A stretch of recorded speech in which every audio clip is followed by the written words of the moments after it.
थोड़ा सा आपने थोड़ा सा तो जुड़े होंगे। उन्हीं के यहाँ काम किया बहुत दिन तक। मैं भी मेरे साथ भी वो बचपन में रही हैं बहुत मायावती जी। ये नाम बढ़ापुर है, जमील अहमद मनीराम, मेरे पापा वाइस चेयरमैन 10वां तल लखनऊ में, मैं प्रेमलता उनकी बेटी हूँ, जो 2 बार राज्य मंत्री बन चुके हैं और वो इस बसपा में हमेशा हम जी जान से जुटे रहे हैं। और मायावती जी मेरे साथ बचपन से ही, हमारे गांव में कभी सड़कें नहीं होती। आप आसान करवा सकते हो मेरे मिलने का, क्योंकि मैं मायावती से मिल चुकी हूँ, मेरा नाम बेबी है। आप मिलवा सकते हो अगर मैं चली जाऊँ और पापा का नाम लूँ तो, लेकिन मैं अपनी घर की परिस्थिति के कारण आगे नहीं निकल पाती, जा नहीं पाते। और मैं हमेशा इतना वो करती थी कि हमेशा हर रैली को अटेंड करती। आप अगर प्रयास कर दो तो समाज का शायद भला हो जाए। आप मिलवा दो एक बार। मैं तो खुद मैं तो उसी वजह से बैठी हुई हूँ कि काशीराम जी मेरे बाबा जी के साथ एक तिरपाल की खपैल पड़ी हुई थी, उसमें थी, और 2 मंजिली हमारी थी, तो वहाँ मायावती जी सोती थी, और मेरी मम्मी की साड़ी पहन के सारा दिन साइकिल से हम लोगों ने उन्हें गाँव तक सारी पार्टियों को, सारी अब तो इस समय है ही नहीं, इस समय तो वो मिलेंगी नहीं, क्योंकि वो इस समय जब आगे बढ़ जाते वो पार्टी के उसमें है ही नहीं, क्योंकि लोगों ने सब इधर उधर पार्टियां कर दी हैं। सब क्या होती मिसकॉट हो गई, सब एक दूसरी पार्टियों में इधर उधर हो गए। तो मायावती जी उसे लेती हैं, अगर महिला संघ को महिला कोई भी बन जाए तो शायद ये पार्टी जमी रहती। इसमें एक महिला का रोल है जो मायावती के साथ खड़ी हो सकती है। उन्होंने कभी आज तक महिला को नहीं, मतलब कभी भी स्टेज पर कभी महिला को नहीं खड़ा करा। मीरा कुमारी को करा, सब ने करा, रुचि को करा, सुरुचि को करा, सबको करा, हर पार्टी ने, लेकिन एक महिला को नहीं दिया। किसने? मायावती जी ने। आप ये सोचो, मायावती तो आपसे ज्यादा बुद्धिमान होंगी। हाँ बहुत है। तो उनको ऐसा क्यों नहीं लगा किसी महिला को खड़ा करना है? हाँ तो कुछ ना कुछ तो मैं तो आपसे पूछ रही हूँ, क्योंकि आप घूम रहे हैं पार्टी। नहीं मैं नहीं घूम रहा, आप तो बड़ी है मुझसे, आपने घर परिवार मुझसे पहले देखे हैं। हाँ जी। तो आप ये सोचो उन्होंने क्यों नहीं खड़ा किया? हाँ मैं तो इसीलिए तो पार्टी तो यही तो है। कभी कहते हैं ना, पुरुष के साथ स्त्री है या लड़का लड़की दोनों एक समान है, और जब हम कंधे से कंधा मिला के चलेंगे तो शायद हमारा। आपने उनको सुना भी है सब कुछ? हाँ। भाई सामने रास्ता छोड़ना,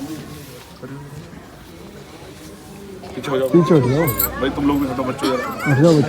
ये झंडा खाता है कि ये हलवा जी? ये झंडा हलवा वो खाता है क्या? पता से कुछ नहीं, ये गलत बात है। हम तो फूल लेकर नहीं, ये गुरु का हमारा सम्मान है, हम लोग मानते हैं। क्या? बड़ी श्रद्धा। कौन से गुरु को? गुरु रविदास शिरोमणि। पढ़ा आपने गुरु रविदास जी को? क्या उन्होंने कहा झंडे को हलवा चढ़ाना? नहीं, हाँ ये नहीं बता। मूर्ति पूजा के सबसे कठोर विरोधी थे श्री रविदास जी महाराज। सही बात है। उन्होंने कहा रविदास जी और वो समकालीन कि अगर पत्थर पूज रहे भगवान मिलते तो मैं पहाड़ पूजता। सही बात है। ये रियल है।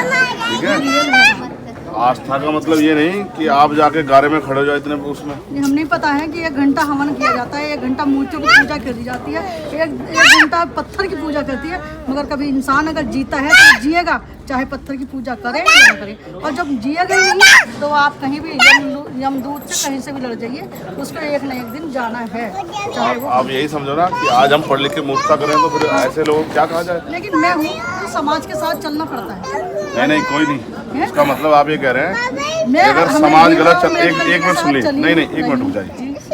आप ये कह रहे हैं कि समाज गलत चल रहा हो तो उसके पीछे चल दो। नहीं ऐसा कुछ नहीं है, लेकिन हमने श्रद्धा में उनके फूल चढ़ाए हैं, फूल भी चढ़ाए हैं। आपने अभी क्या कहा? समाज के साथ चलना पड़ता है। तो समाज अगर किसी, एक मिनट सुनिए, किसी बेटी को समाज अपमानित कर रहा हो तो सबको उसको अपमानित करना चाहिए? गलत तो गलत कहना चाहिए।